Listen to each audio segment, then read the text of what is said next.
Welcome to CNB, folks. I'm Siddharth Vinayak Patnankar. We are coming to you from Stockholm this week. On the show last week, you got a little glimpse of the launch, the global debut of the second generation XC90, a very big deal model for Volvo. It points to the future of the company. There's lots of new technologies and lots of design cues as well. You're seeing a very new kind of a face, something that the concept cars from Volvo over the past 1 year have been showing us little hints of, but the most significant possibly is the T-shaped or Thor's hammer inspired daytime running lights and the big huge grille up front with the new updated Volvo Iron Mark. We've got all the details now on this car for you.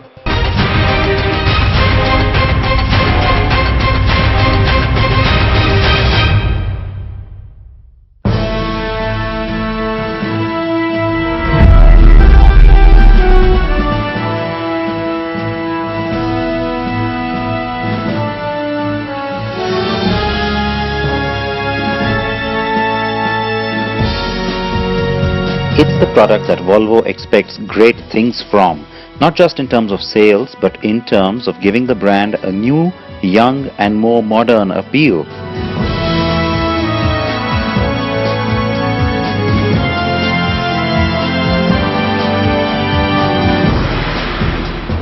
The XC90 is also the car that defines Volvo's design and technology boundaries for future Volvos, both existing models that will be updated and cars that will be all new. And so it was a fitting global unveil in Sweden's capital Stockholm for the new XC90.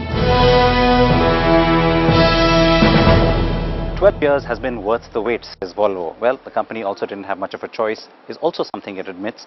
That's the last time you saw the launch of an XC90. The first generation came out in 2002. Now you have the all-new second generation. And the reason?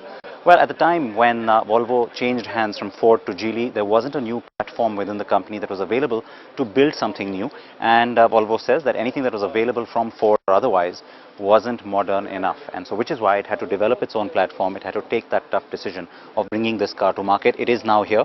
The global unveil here in Stockholm points to a new direction for the company. It's not just this car, but it's everything that's going to follow as well. By 2019, says the company, it would have updated its entire range of vehicles. Now that's pretty significant, given the fact that it also wants to get into some new segment. Now, the other thing that's significant about this car is that Volvo has tried to maintain typical XC90 proportions and yet has said that it hasn't been bound by trying to make this vehicle too upright or too SUV-like. And so you can see it's relatively shorter looking. The proportions work a little bit better as well. And as you come around to the back, you start to see that even though the greenhouse is fairly large and fairly stretched backwards, the car doesn't look bulky. It still has 3 rows of seating, that is standard, and it's got a whole bunch of new safety-related technology as well. The other new signature in terms of design is what you see at the back. The tail light treatment, it keeps the little curve which represents Volvo and makes it more recognizable globally, but yet it plays around with some elements, makes it broader, and also makes the tailgate design look a lot less heavy or a lot less metal oriented.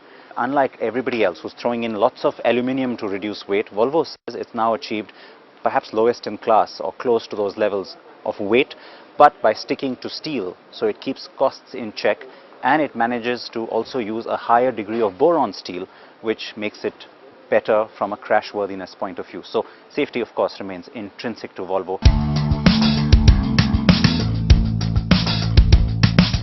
The car makes a big leap with better materials and a minimalist interior design that's indeed very Scandinavian and well executed too.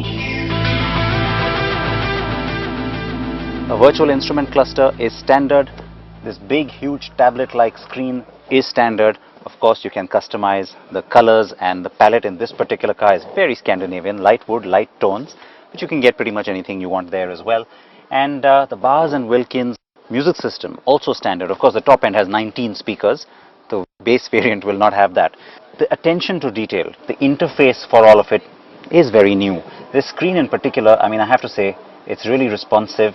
This is just a first impression, of course, but it works pretty much like an iPad or a tablet. And yes, it does integrate very easily with both Android and iOS platforms.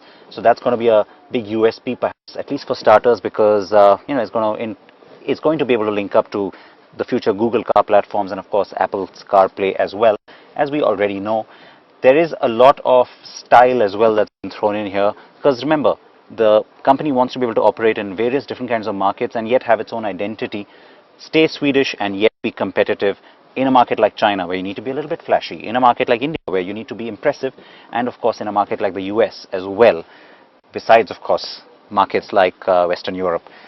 The point you want to know, when does the car arrive in India? Well, it is now unveiled. Bookings here in Europe have begun, and it's going to be online, by the way, so that's something new as well. In India, the car will be unveiled for the first time in February, early March. That's about the time when cars will start being delivered here in Europe, and then we will get our deliveries by about late August or early September next year.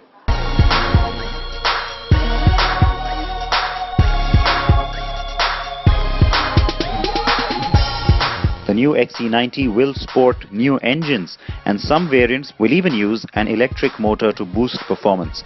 The car has to compete with everything from the Q7 and X5 to the Cayenne. We simply cannot wait to drive this one, folks, but that is still a few months away, so I'm going to have to be patient.